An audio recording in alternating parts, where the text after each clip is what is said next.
Hello and welcome back to week 2 of our current scene coloring breakdown series here on the Sweet November Stamps YouTube channel. I'm Amy, co-owner and illustrator of Sweet November Stamps, and we are currently working on a card that uses sneak peeks of the brand new Christmas Cheer clear stamp release that is coming to the store in just a couple of days, Saturday, October 19th. We will be celebrating all weekend long at Sweet November Stamps as we release our 2024 Christmas Clear release. It's going to be a lot of fun. So all of you following here on YouTube are getting a little bit of a sneak peek of a couple of the sets that are going to be part of that release. The City Sidewalks background builder and the Signs of the Season critters that are holding the signs that you could add sentiments to. And today we are going to pick back up by coloring in the rest of the moose, his winter garb that he is wearing there, and his sign. So to that end, I think I'm going to start with the sign just because it's going to be nice and light. And since I know I'm probably going to be putting some reds in there, I want to do my light part first. So let's see. I am going to bring in some E50. And I'm just going to start. We established last week a light source coming in from the right hand side. So as I pull my colors, I'm going to start opposite that. And I've got my E50. And you'll notice I'm using the side of that nib. Just giving it a quick pull.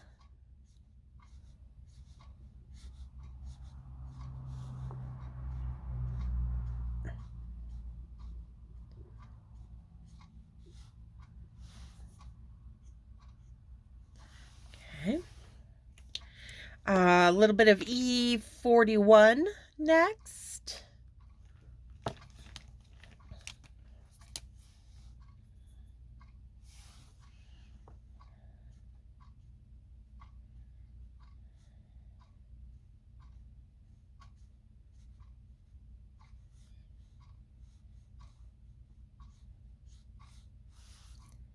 Little drop shadow underneath the hooves.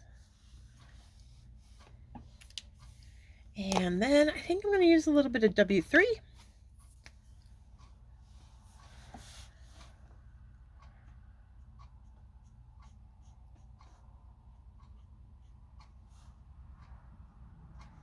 A little extra shading on there.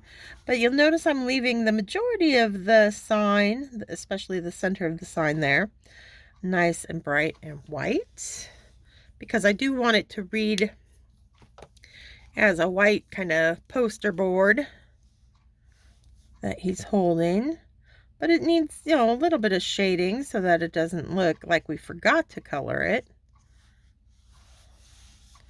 when, especially once we get the rest of the scene colored in. If we left it stark white, it would stick out like a sore thumb.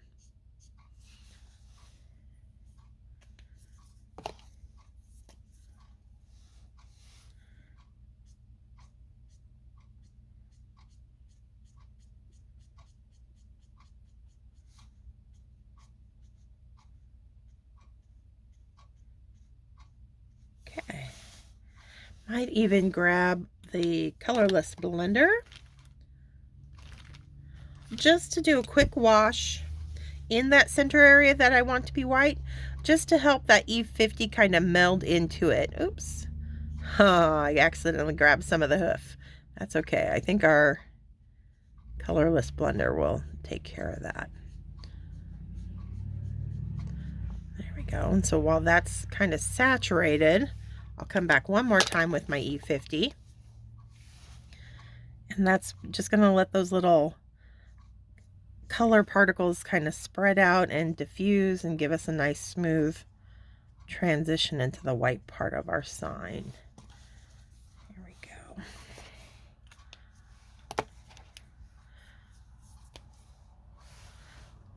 Just to kind of hide my little flub there. I'm going to get my W3 back in there real quick. Wouldn't have to do this part if I had been a little bit more careful, but I think we're going to salvage it just fine.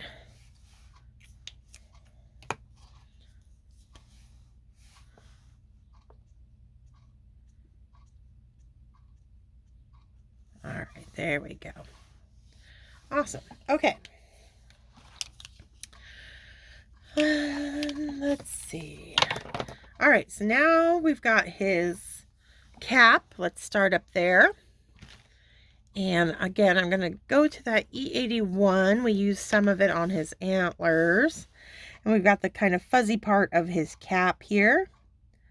And so I'm going to start stippling in little dots of color in that fuzzy textured part of the cap, leaving little bits of white showing.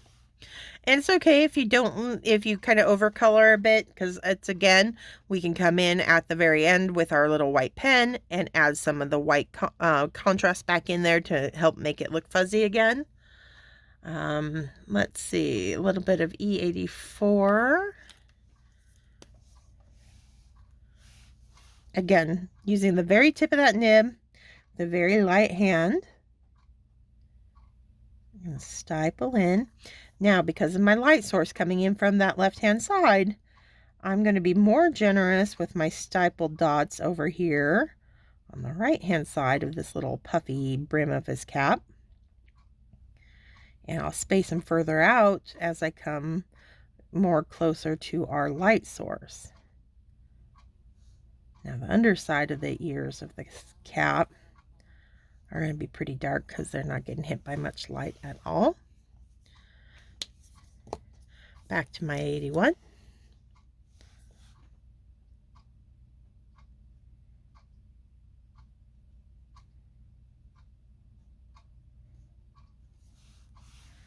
Okay, and that's all I'm going to do for now. Like I said, I will be adding some finishing touches with the white pen at the very end, but for now, we're going to call that good.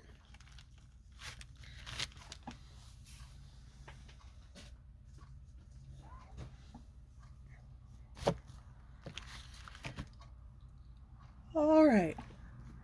Excuse me. Okay. R's, because we're going to give him a little red cap. And I think I'll start with R24.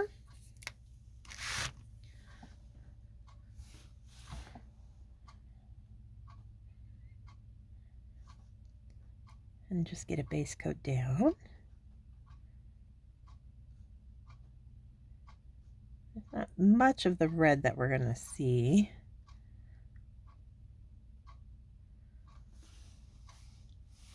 But I'll go ahead and do the cap. We're going to match his coat, but I think I'll go ahead and get the shading done on the cap before I move down there. To that end, I am going to grab out an E18. It's going to be my darkest in this red combo. Plays really nicely. It's an earth tone that plays really nicely with reds. It's a nice alternative to like R89.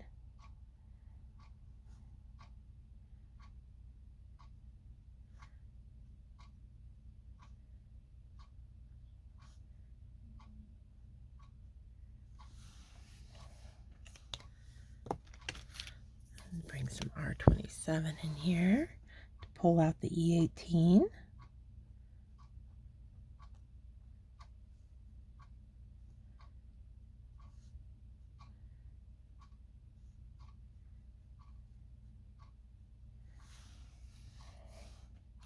And then back to that 24.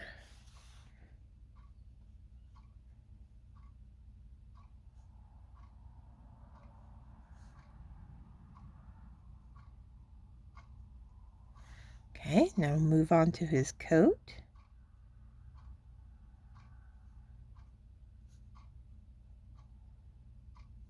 He's also wearing a scarf, and we're going to do that a different color.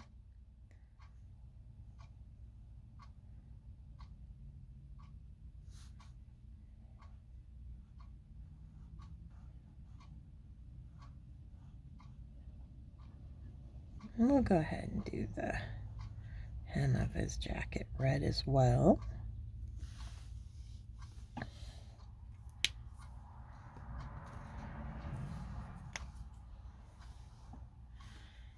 Back to our E18. Opposite our light source. And be pretty generous with it over here on his arm on that side. But down here, we're just going to do a drop shadow underneath that scarf and pull out a little bit from the kind of V, where it V's there, underside of the sleeve there. Drop shadow underneath our sign all the way across. And then we'll pull our darker colors from that right hand side.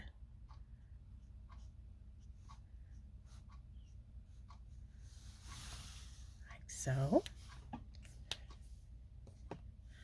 On his jacket, I am going to bring in some R29. We got a little bit more real estate to fill in than we did up on the cap. So I'm just going to come in with a little bit darker red down here. Not too much, you know, these are still really small spaces. It's mostly down here that I'm feeling like I want a little bit of 29. Then we'll go to the 27 like we did up on the hat. Continue to pull.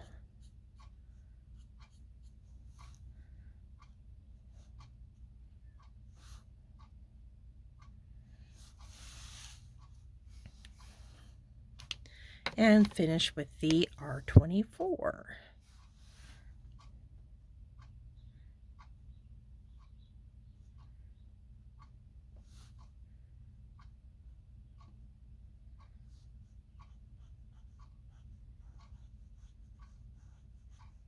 Okay. We are going to add some more details to that, but I want to make sure that that red base has time to dry. So that I'm not working wet on wet, because when you work wet on wet, the alcohol ink is going to have a tendency to want to kind of bleed into each other, which can be great in some instances, but when you want a nice crisp line on top, you want to make sure you give it enough time to dry first. So we're going to jump up to the scarf and give that coat time to dry. And I think we're going to go traditional reds and greens for Christmas. I'm not going to fight it on this one. So we're going to want a green scarf on our cute little moose here.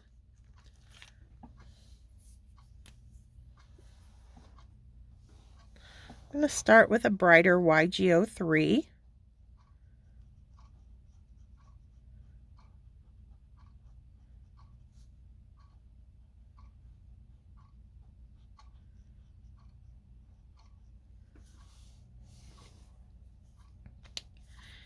And then I think I'm going to, let's come in with some G94.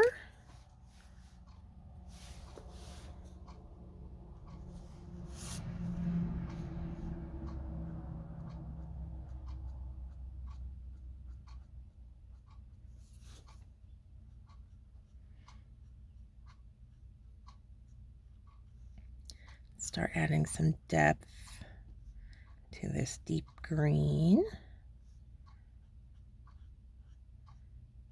This side's going to get pretty dark compared to that side. Again, keeping in mind our light source.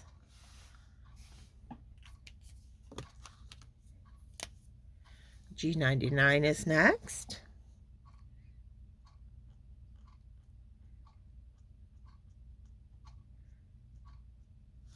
There's this little pleat that we want to deepen there on the scarf.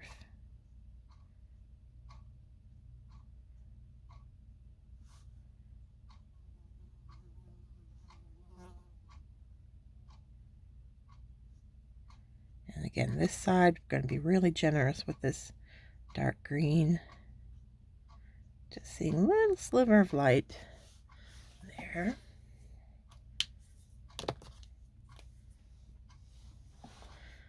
to the 94, pull that out.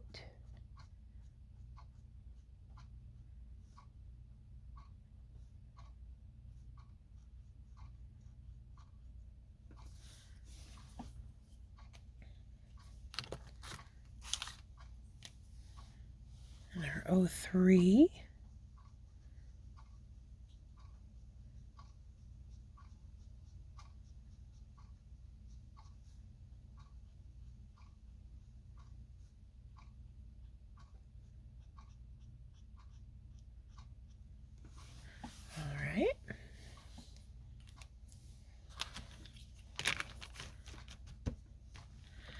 Now I'm going to grab my grays again,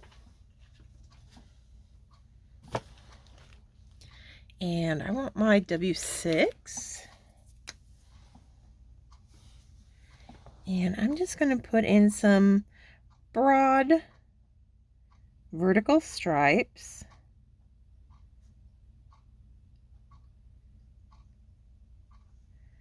Coming down the coat.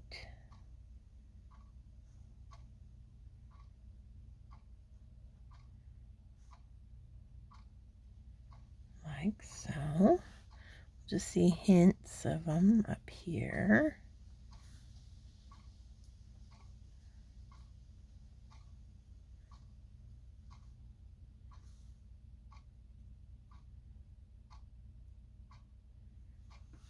Okay.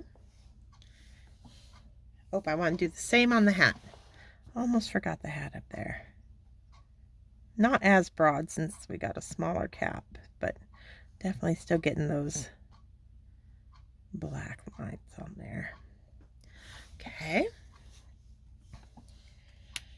Now I'm going to go back to the Copic Multiliner, that 0.1.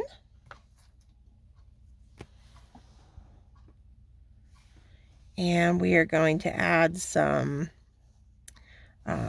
finer lines in our plaid that we're creating. So I'm just going to run that across horizontally now.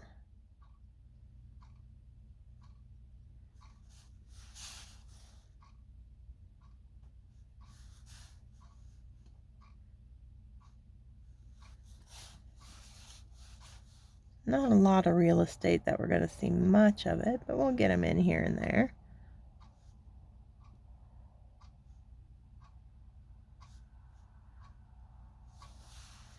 Okay.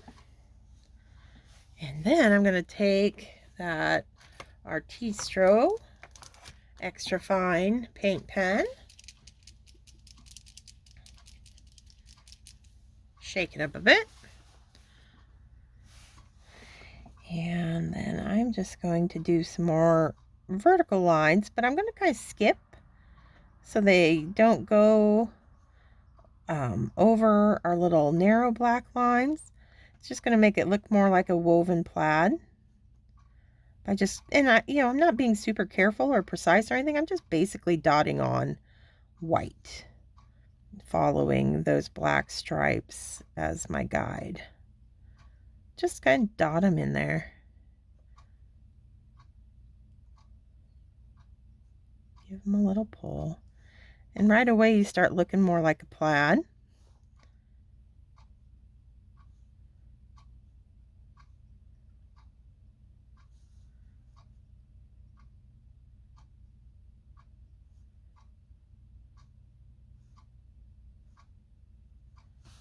I'll do the same up here.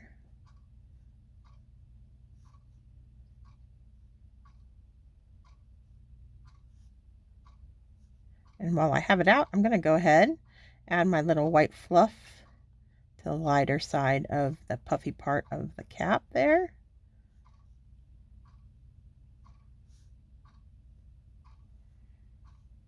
Okay. And then I think I'm also going to I just feel like I want a little bit of stripe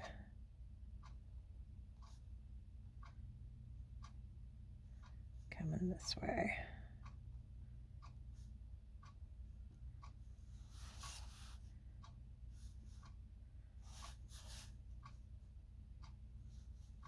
That's good. All right.